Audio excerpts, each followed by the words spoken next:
and welcome back to SPINCast. My name is Sheridan, and today I am here with Brayden, and we are here with another Jobs in Esports episode, where we're going to be talking about just one of the many jobs that you can have in collegiate esports.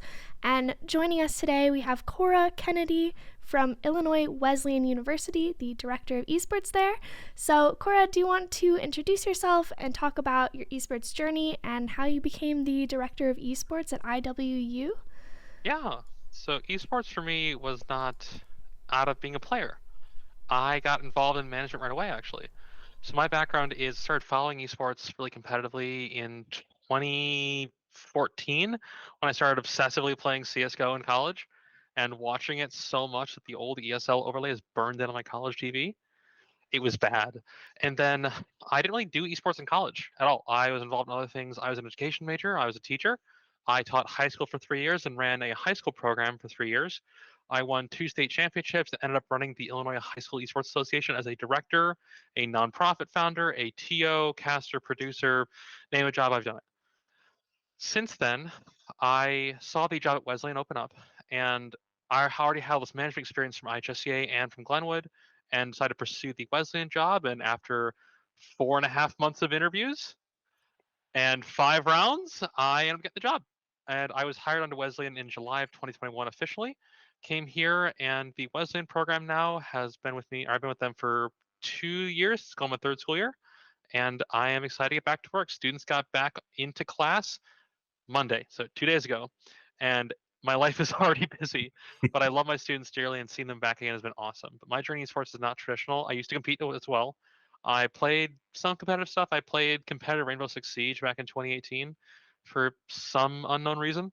And then I played some competitive Valorant when Valorant came out, and I've coached League, Overwatch, Valorant, and R6 at some point in the past. So you're a big FPS person. Is that what I'm getting? Yeah, my wrists hurt.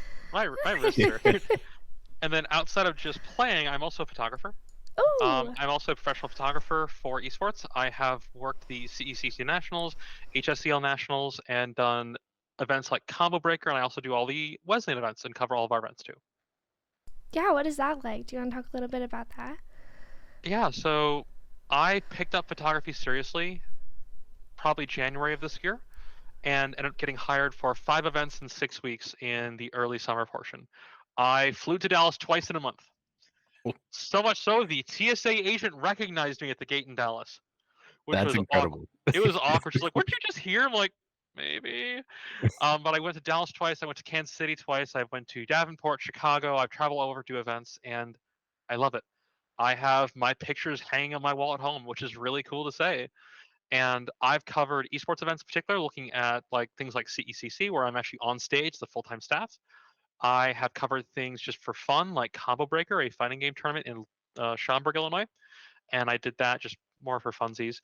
I have done a lot of marketing work for Wesleyan program, doing like jersey shots and just player pictures, and getting that out. Our Twitter is an amalgamation of my pictures and my assistant director's graphic skills, because he is far more talented than I am. And then I also covered motorsport. Back in college, I ran a race car team, and I got involved as a photographer this year to give back to the series and get involved again. So I went out to Kansas for that in 4th of July time. So I stay busy in a lot of facets, and then outside of that, I also do committees. I'm on the NECC Partnerships Committee. I lead the NECC Community Engagement Committee. I am the director, or not director, I'm a member of the DEI Committee for Voice, and I've also advised on other diversity, equity, inclusion aspects in the industry. And beyond that, I also do my own publications on DEI. I have now put out 4 papers on it, and I also was the co-author for the Trends in Collegiate Esports Report 2023 or 2022. Amazing. So when do you find time to sleep? Yeah. If I showed you my calendar right now, I have open my other monitor, you'd be scared. Yeah. Because I'm also having to take a class at Wesleyan this semester too. Because staff members can audit a course for free, and so I'm taking a photography course to get a more formal background versus just me teaching myself, and I'm also doing that as well. And then I also have coached on the side with just some friends and play games with friends as well. Definitely. Lots of accomplishments there and lots of things going on. I've heard that being an esports director, you wear a lot of different hats. Do you want to talk about like what your role looks like? Because I'm sure it's not just directing esports. Like there's so many things that you are probably responsible for that I'd love our audience to know about. So the way I approach it is I am an academic success advisor, a coach, a director, marketing, and business at the same time.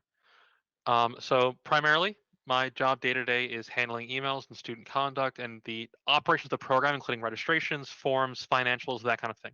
Inside that is, of course, financial reporting and projections, handling hotels and travel arrangements, tournament registrations, and that kind of thing.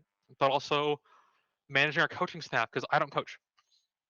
I have, but it's been decided, and the way I do it is I delegate all of my coaching duties to my coaches. I don't touch teams because I simply don't have time. So I delegate all my stuff to my teams and my coaches. So I also oversee my coaching staff and how they manage things. I do announcements to the team every week. I take care of any sort of player conduct things. Myself, my assistant director, primarily my AD actually, manage the building because we have our own building on campus as well that I'm sitting inside currently. And then outside of that, I'm also our shipping and receiving department. I just got new stuff today in my office. I got actually open still. I do most of our marketing. Marketing is combined between me and my assistant director, Matt. I do photography, he does graphics. It works out. I do recruiting, which is a decent part of my job. I also handle, let's see what else on my calendar. So I'm considered, we're owned by student affairs. My department is owned by student affairs. My boss is the associate dean of student affairs, who is an absolute saint. I love Kevin dearly. I will do anything to help him. Um, but because of that, I'm considered a dean level employee. I'm pulled into dean level meetings. So there is a weekly deans and directors meeting. I have weekly meetings with my boss. I have weekly meetings with advancement, admissions, and that kind of thing. I also handle big event planning. We're doing events on campus ourselves. So I have to talk to admissions, do fundraising, advancement do fundraising, the sponsor itself actually run it, our company we actually partner with to run the event, and all those sorts of things. And then beyond that, I also control small stupid stuff like, hey, can you buy this and this thing? I want to have this lying around. A student yesterday asked me to buy a gallon of milk to keep in the fridge. No, but you can ask. And Yeah. so my job's also that, and also culture building. It's weird how much culture comes from the top, but it does. And while I don't claim to be a master at it, I am not nearly as expert as some others are. I'm just me. I make us as friendly as possible. I make the program as friendly as possible. And the school year started officially 2 days ago. I've had 9 walk-on students in 2 days. Wow. And so making us welcoming and building a campus presence outside of this. I also do academic advising. So I'm a former teacher and the other departments lean on that. So when some of my students are struggling, I don't get pulled in, but I collaborate with them to find a solution to help the student. So a lot of times it's, hey, they'll do a meeting with me every week so I can check in on them, give study skills, and I'll like, hey, how your grades looking, that kind of thing. Or if there's concerns beyond just academic, like health and well-being, I'm the closest adult to most of these students. We're all adults, but I'm the closest adult to all these students, and so I do mental health checks. I have had some very scary things happen, and I want to help my students where I can. And beyond all of that, because I'm a dean level employee, I am also on call for university. Every 6 weeks, I get the on call phone for a week. And in that week, there's an elevation of issues that go beyond just a small residential life thing. It goes to me at all hours of the day and night, including midnight, 2 a.m., whatever. If a student is hospitalized, it is my problem. So there's a lot of responsibilities outside of just esports. The last time I directly coached a player was about a year ago. And that's because I handed that team off to a coach. And I'm thankful that I can, but at the same time, there's a lot that goes on behind the scenes. My desk, this is the cleanest it's been in months. I'm not gonna lie, because we also run summer camps in the summer, and I become a summer camp counselor in the summer then. And then also I have oversee our student workers. I just finished hiring 14 student workers for the year, and I oversee and manage all of them and our production broadcast crew, and the list goes on. It's If I didn't put it all on my calendar, it wouldn't get done. Definitely. Well, after hearing all that, a double thank you for taking the time to sit down with us. We really truly appreciate it. So let's go back to the culture building aspect of IWU. You had the 9 walk-on students in the past 2 days. That's incredible. Tell us a little about the program, what titles you have, the success you've had, anything like that. Yeah, so we are a really weird program nationally because we're very supported by administration. I don't have to fight for things. I have to ask for things. And as such, I have my own building. This is my own building on campus for esports. I have 50 plus computers. I got new ones in 2 weeks ago, 3 weeks ago now. I have a full-time assistant director and Overwatch coach, Matt, who is a saint and a frankly amazing coach, and I would not do this job without him. We have 5 contract coaches to handle our other titles. Our overall titles we offer are League of Legends, Overwatch, Rocket League, Valorant, and Smash as scholarship titles. We used to offer Fortnite, but collegiate Fortnite just kind of died. And so, and also all of our collegiate Fortnite players moved to Valorant anyway.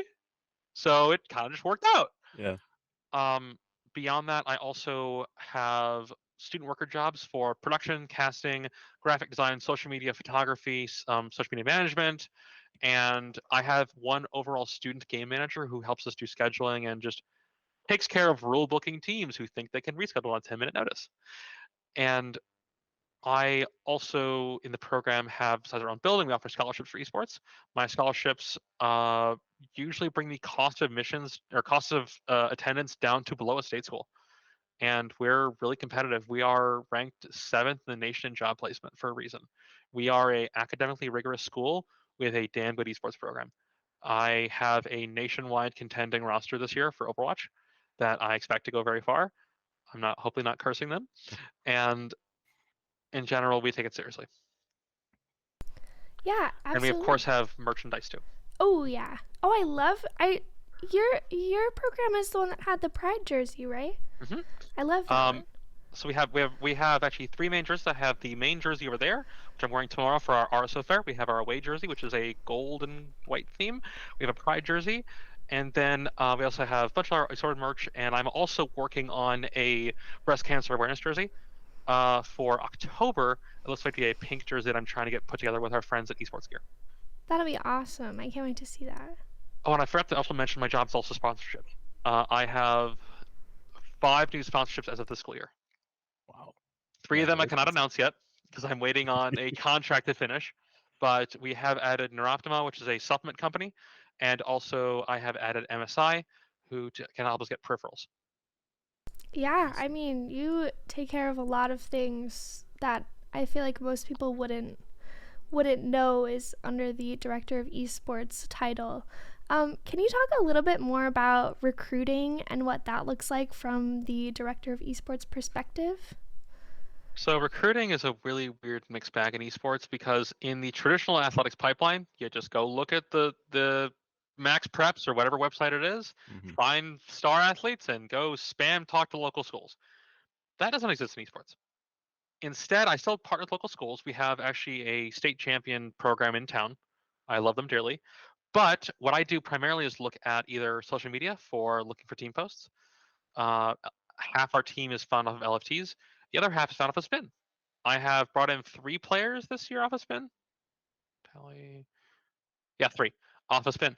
And finding a recruiting platform that can help us do that is really nice because I can just go look at profiles and our contact at Spin will set us up with other folks to talk to us more. I have 2 recruiting conversations this week alone and just getting our name out there.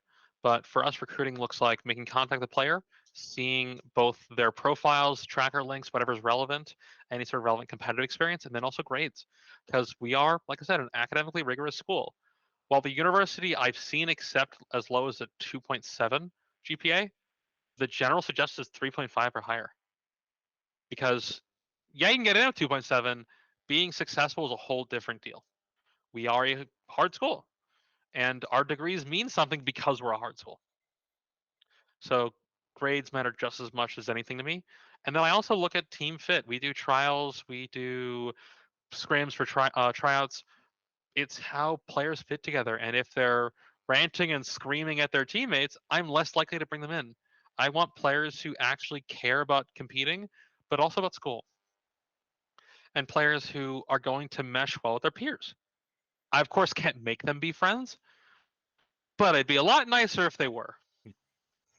Definitely. I think that's one of the cool things about collegiate esports in the recruiting aspect, right? Is you can pair a senior with your Overwatch squad, throw them in on tank, and see how well they fit. You can't really do that with a collegiate basketball squad or a collegiate football squad. Oh yeah. Well, also just the pure athleticism difference means that most players will get squashed if they try to do any sort of like pickups.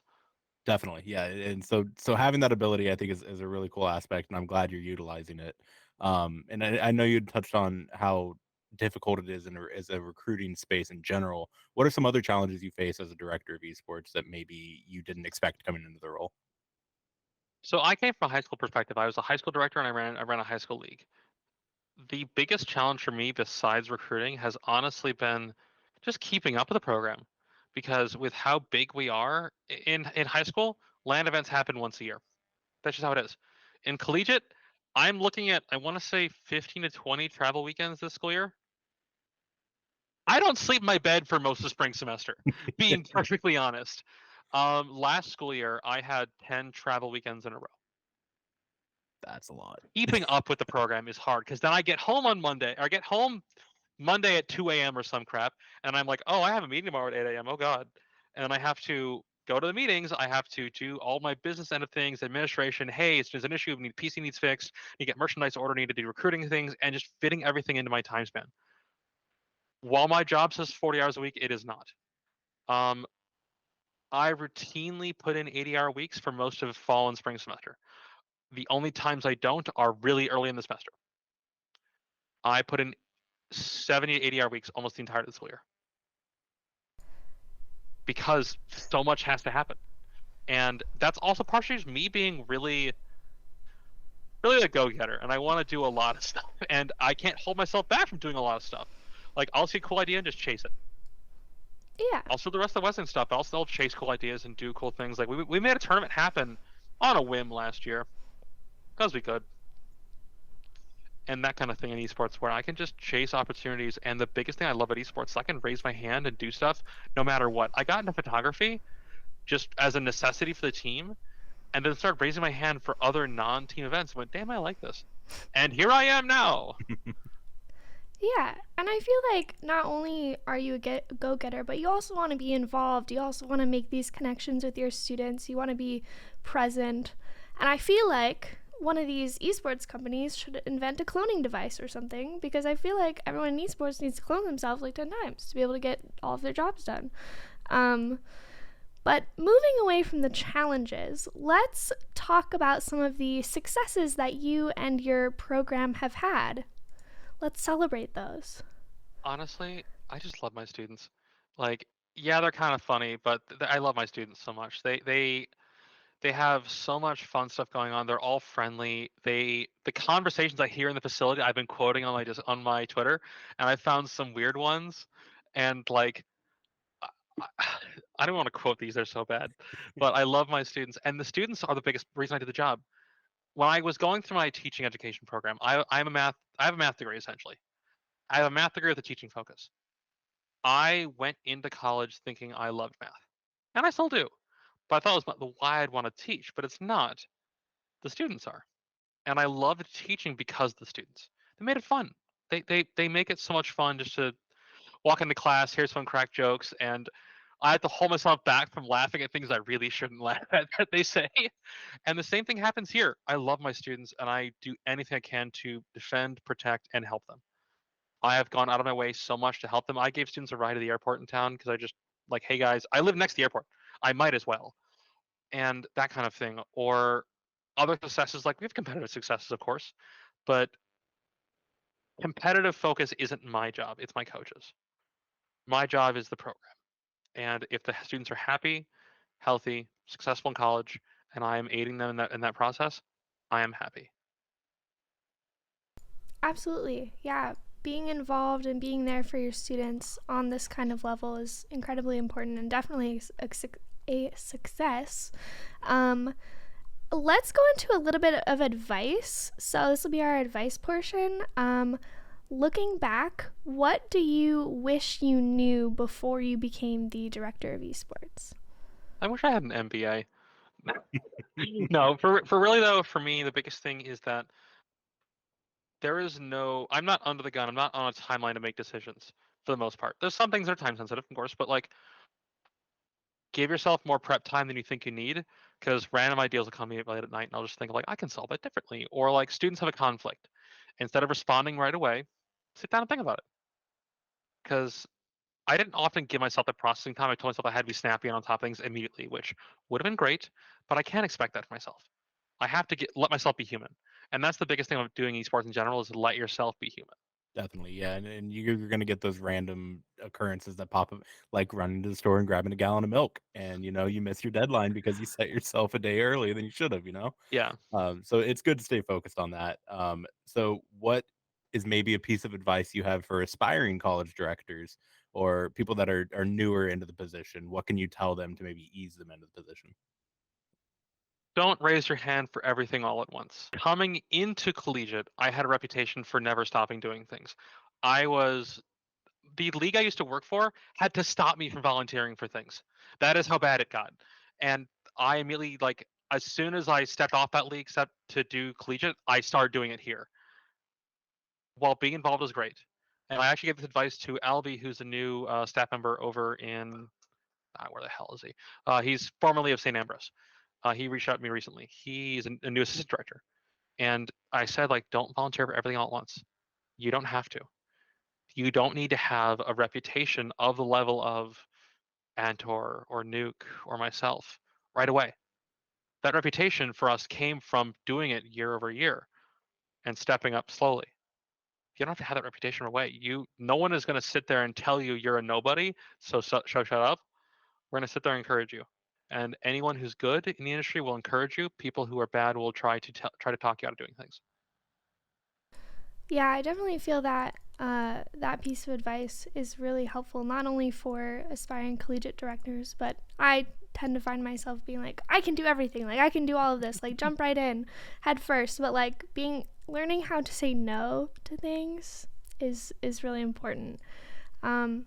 Switching gears, what is the biggest piece of advice for students that you have for students who want to be recruited to your program? Anything students can do to stand out or things that they shouldn't be doing? Tips and tricks, anything like that? I'd say the first thing is be genuine in the recruiting process. If my school isn't of interest to you for a majors or whatever, don't try to change your major to go to a school. If you're interested in something, pursue it.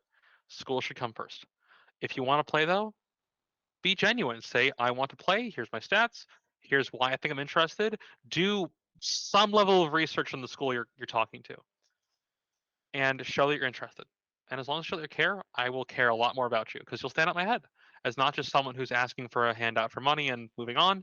You're looking for an experience you actually want.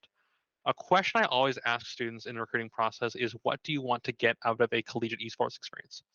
If they say win a national championship, I can't really do much there. Because a lot of times the people who say that aren't of the level to do that. You should be looking at school and at the experience you can get from esports and not just winning and losing only. Things to avoid: clean up your social media. Oh my god. And like, don't send me. I had a player last year whose email address on his profile was I love feet 420. And I'm like, Yeah. great, I'm not talking to you because I'm not doing that. But like, clean up your social media. I'm not saying be a prude. I mean, as a teacher, I had to have a religiously clean social media because I was also in a very conservative part of the country.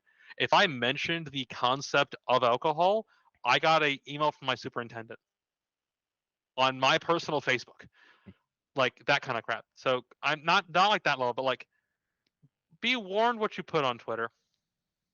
And if you're relentlessly posting certain content, if you have to question, like, should I post this? You probably shouldn't. Yep. Yep. No, we've preached time and time again. Discord is our biggest. Check your username before you join a college fair. Just Your profile picture. profile Just picture. make a new yeah. Gmail really quick. Or check your status. Check your Think about their status. status. Oh my god. When you put your status a joke to your friends, it's a great inside joke. It's not great for me. Yeah. So one of the topics that we hit on really hard during our social media jobs and esport aspect was to treat your recruiting process kind of like a job interview. And so you come prepared with your resume, your background, your portfolio, everything like that, and you're wanting to put your best image forward. I think that just translates really easily.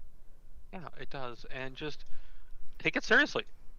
I care a lot more about students who don't see this as like, I might as well play. No, as I want to play, let's go do it. Definitely. Make a new Gmail account. I feel like that's what we've learned from this portion. It's really easy. It's free. Just do it. Just do it.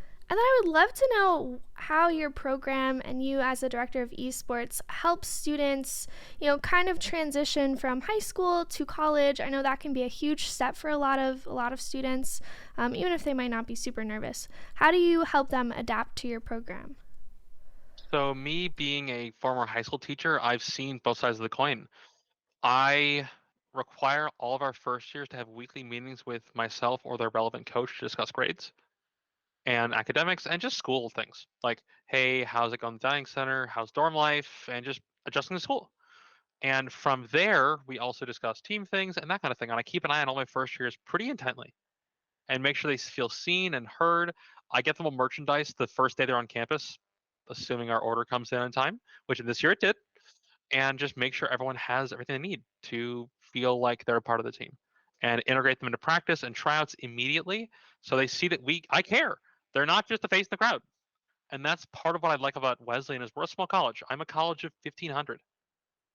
My undergrad was 26,000. And I work here, it's 1,500. Everyone has a name and everyone has a purpose and a meaning. It is not a face in the crowd. You are not a number here. You are a person. And I want to make sure students feel that. Love that. And I love the just the aspect you have on the general program. Earlier you touched on how if your students are happy, you're happy and your job's done. That's you're honestly not to shade any other esport directors that we've had on here, but you're the first person to say that. And I truly love and appreciate that you said that. Thank you. So final question, where can people go and find your program? What are you promoting on? Do you have a Discord server, anything like that? So all of our socials, our primary social media is Twitter. You can find us at IWU Esports, all one word, IWU Esports. We also have TikTok, Facebook, Insta, all of that, Twitch, underneath the exact same handle, IWU Esports. We are working in a lot more media this year. I have just hired a student videographer, a student photographer, a student video editor, and a graphic designer to do a lot of cool stuff.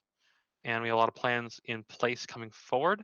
So there's some cool things coming out soon. But beyond that, find us at IWU Esports.